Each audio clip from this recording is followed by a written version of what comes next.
نحمده ونصلي على رسوله الكريم أما بعد فأعوذ بالله من الشيطان الرجيم بسم الله الرحمن الرحيم وأقيموا الصلاة وآتوا الزكاة واركعوا مع الراكعين صدق الله العظيم খুব সহজ সোজাসাপটা নিয়ম হচ্ছে আপনি যাকাতের হিসাবটা এইভাবে করবেন। একটু আগে আমি আপনাদেরকে জাকাতেবল অ্যাসেটের যে লিস্ট পড়ে শুনিয়েছি, মানে যে সমস্ত সম্পদের জাকাত আসে এগুলোর যে লিস্ট আপনাকে পড়ে শোনালাম, এগুলোর মূল্যমান কত, এসবগুলো আপনাকে ইসলাম সম্পর্কে সঠিক জ্ঞান পেতে সত্যের পথ চ্যানেলটি সাবস্ক্রাইব করুন। ক্যালকুলেট করে ফেলতে হবে, হিসাব করতে হবে, তাহলে একটা বড় অ্যামাউন্ট দাঁড়াবে। লেটস সে আজকে আপনি জাকাতের হিসাব করছেন, আপনি এগুলো সব যোগ দিয়ে ফেললেন। যোগ দেওয়ার পরে আপনি দেখবেন যে আপনার ঋণ আছে কিনা। যদি ঋণ থাকে যেটা একবারে পরিশোধ করতে হবে, এই ঋণটা আপনি এখান থেকে বাদ দিবেন। আর যদি ইনস্টলমেন্টের ঋণ থাকে অর্থাৎ কিস্তিতে পরিশোধযোগ্য, তাহলে আমরা বলেছি ম্যাক্সিমাম 12 মান্থস আপনি বাদ দিতে পারবেন, যেহেতু জাকাতের ক্যালকুলেশনটা বছর টু বছর, 12 মাসের কিস্তি বাদ দিতে পারবেন। এই দুইটা বাদ দেওয়ার পরে এরপরে যে ব্যালেন্স দাঁড়াবে, now this balance or this amount is the final zakatable asset. ওই জাকাতেবল অ্যাসেট থেকে আপনি 2.5% হারে জাকাত দিবেন। আই রিপিট, আমি আবারও বলছি, 2.5% হারে আপনি জাকাত দিবেন এবং অবশ্যই সেটা এক চন্দ্র বছর অনুযায়ী হিসাব করতে হবে। যদি আপনি সোলার ইয়ার অনুযায়ী হিসাব করেন, অর্থাৎ একজন রজব মাসে নিসাব পরিমাণ সম্পদের মালিক হয়েছিলেন, তার মানে এরপরের বছর রজব মাসে আপনি জাকাত দিবেন। কিন্তু আপনি রজব, মুহররম এই মাসগুলো হয়তো মুখস্থ রাখেননি বা ভালোভাবে জানেন না, আপনি সোলার ক্যালেন্ডার ফলো করেন, জানুয়ারি ফেব্রুয়ারিতে অভ্যস্ত, তাহলে সেটাও আপনি করতে পারেন যে আপনি জানুয়ারির 5 তারিখে যদি নিসাব পরিমাণ সম্পদের মালিক হন, এটা যদি 1 বছর থাকে, তাহলে পরের বছর জানুয়ারিতে যদি আপনি জাকাত দিতে চান, সেক্ষেত্রে কিন্তু আবার আপনার জাকাত 2.5% আদায় করলে হবে না। সেক্ষেত্রে আপনাকে 2.5% দিলে হচ্ছে না, আপনাকে দিতে হবে 2.58%। তখন জাকাতের পার্সেন্টেজ বেড়ে যাবে।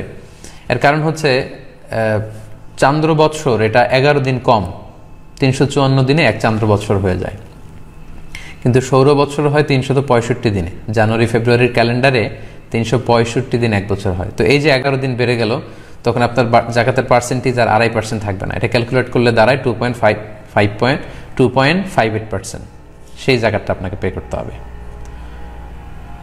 তাহলে আশা করছি যে কিভাবে জাকাতের হিসাবটা আপনি করবেন এটাও আপনারা ইতিমধ্যে বুঝতে পেরেছেন।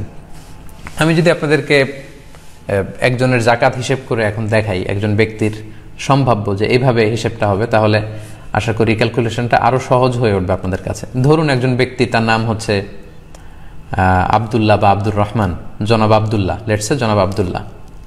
উনি গত বছর রমাদানের 20 তারিখে নিসাব পরিমাণ সম্পদের মালিক হয়েছিল। মাসালান, উদাহরণস্বরূপ আমি আপনাদেরকে বোঝানোর জন্য বলছি, ফর এন এক্সাম্পল, উনি গত বছর রমাদানের 20 তারিখে নিসাব পরিমাণ সম্পদের মালিক হয়েছিল এবং পুরো 1 বছর ওনার সম্পদ আছে, আরও সম্পদ বেড়েছে, ব্যবসায় অনেক উন্নতি হয়েছে। তার মানে তার এই সম্পদের মালিকানাটা স্টেবল, কমেনি, সে সচ্ছল ধনী ব্যক্তি। পাশাপাশি তার পূর্ণ ওনারশিপে আছে এবং তার সব খরচ শেষে অনেক টাকা তার হাতে পড়ে আছে, তার মানে তিনি জাকাত আদায় করবেন।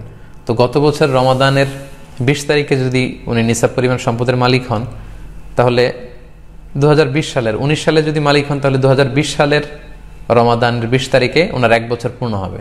মানে আজকে উনি জাকাতের হিসেব করতে বসলেন। তাহলে আজকে আমাদের আলোচনার দিকে যদি আমরা খেয়াল করি, সেটার আলোকে উনি কীভাবে জাকাতের হিসাব করবেন। ধরুন জনাব আবদুল্লাহ উনি আজকে জাকাতের হিসাব করতে বসলেন কাগজ কলম নিয়ে। উনি দেখলেন যে ওনার কাছে কিছু স্বর্ণের অলংকার আছে, গোল্ড আছে, ধরুন গোল্ড। সো এই গোল্ডের হিসাব তিনি করলেন এবং বাজারে তিনি যোগাযোগ করলেন যে গোল্ডগুলো বিক্রি করলে কত টাকা পাওয়া যাবে। উনি জানতে পারলেন যে 1 লক্ষ টাকা পাওয়া যাবে। তাহলে উনি ধরুন যে কাগজে লিখলেন যে 1 লক্ষ টাকা হচ্ছে আমার গোল্ড আছে। এরপর উনি হিসাব করলেন যে ক্যাশ আছে কত ওনার। উনি খেয়াল করে দেখলেন যে ওনার ড্রয়ারে আছে 5,000 টাকা এবং ওনার একটা অ্যাকাউন্টে আছে আরও 25,000 টাকা। তাহলে 5 আর 25 মিলে হলো কত? 30,000 টাকা। তাহলে 1 লক্ষ টাকা গোল্ড বিক্রি করে পেলেন বা গোল্ডের দাম হিসেবে জানলেন। ক্যাশ টাকা আছে ব্যাংকে এবং সাথে মিলে 30,000, হলো 1,30,000 টাকা। এরপর ধরুন জনাব আবদুল্লাহর একটা ইন্স্যুরেন্স আছে, যে ইন্স্যুরেন্সটা এখন যদি ভেঙে ফেলে তাহলে উনি এটার স্থিতি যত আছে উনি জানতে পারলেন স্টেটমেন্ট অনুযায়ী যে 2 লক্ষ টাকা উনি এখন পাবেন। তাহলে এটা কিন্তু জাকাতেবল অ্যাসেট, উনি যোগ দিলেন 2 লক্ষ টাকা। এরপরে ধরুন যে 1 বছরে উনি একটা ফ্যাক্টরি নির্মাণ করে সেখান থেকে ব্যবসা শুরু করেছেন। তো এই ফ্যাক্টরিতে জাকাতেবল অ্যাসেট আছে ধরুন ওনার 5 লক্ষ টাকা, ফর এন এক্সাম্পল, এটাও উনি যোগ দিলেন। তাহলে দেখা গেল জনাব আবদুল্লার আজকে যে জাকাত হিসাব করতে হচ্ছে তার জাকাতেবল অ্যাসেট টোটাল এটার সংখ্যা দাঁড়াচ্ছে 8,30,000 টাকা মোট। এই পরিমাণ সম্পদের তিনি মালিক আমরা ধরে নিলাম। এবার ধরুন আবদুল্লার একটা ঋণ আছে, তার বন্ধুর কাছ থেকে কয়েক মাস আগে তিনি 1 লক্ষ টাকা নিয়েছিলেন ঋণ এবং বলেছেন যে 6 মাসের মধ্যে তিনি এটা দিয়ে দিবেন। তাহলে যেই ঋণ একবারে পরিশোধ করতে হবে আমরা বলেছিলাম এটা পুরো বাদ যাবে। তাহলে তার মূল সম্পত্তি 8,30,000 টাকার মধ্যে থেকে উনি ওনার যেটা ঋণ পে করতে হবে এটা উনি বাদ দিয়ে ফেলবেন, যেহেতু এটা ডিডাক্ট হয়ে যাবে, 1 লক্ষ বাদ দিলেন। এবার ধরুন উনি একটা লেটসে গাড়ি কিনেছিল ইনস্টলমেন্টে, কিস্তিতে, যেটা প্রতি মাসে মাসে উনি পে করে যাচ্ছেন। তাহলে আমরা বলেছিলাম ইনস্টলমেন্টে যদি কেউ কিস্তিতে ঋণ পরিশোধ করে তাহলে সর্বোচ্চ 12 মাসের কিস্তির টাকা উনি বাদ দিতে পারবেন। তো 12 মাসের কিস্তির টাকা যদি উনি বাদ দেন তাহলে দেখা যাচ্ছে যে এখানে আসে 1,50,000 টাকা।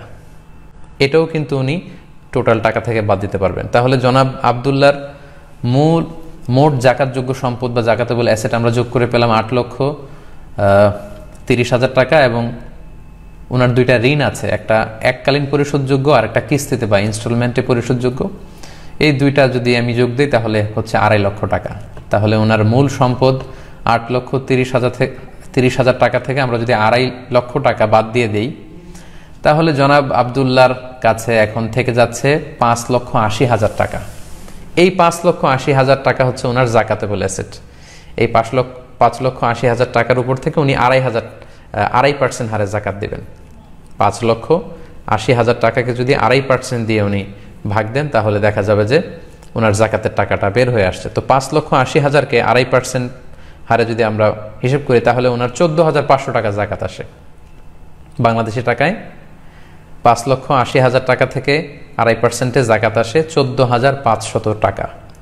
তো জনাব আবদুল্লাহ সাহেবকে এই 14,500 টাকা আল্লাহর বর্ণিত যে 8টি খাত আছে যে কোনো একটি খাতে জাকাত আদায় করে দিতে হবে। সম্মানিত সুধী, আশা করি এই সহজ পদ্ধতিতে আপনারা যদি জাকাতের ক্যালকুলেশন করেন তাহলে জাকাত নিয়ে যে আমাদের দুর্বোধ্যতা, আমরা মনে করি হিসাবটা খুব জটিল, এই জটিলতা আপনাদের থাকবে না এবং সহজে আপনারা আপনাদের জাকাতের ক্যালকুলেশন করে ফেলতে পারবেন বলে আমি আশা করছি। ইসলাম সম্পর্কে সঠিক জ্ঞান পেতে সত্যের পথ চ্যানেলটি সাবস্ক্রাইব করুন।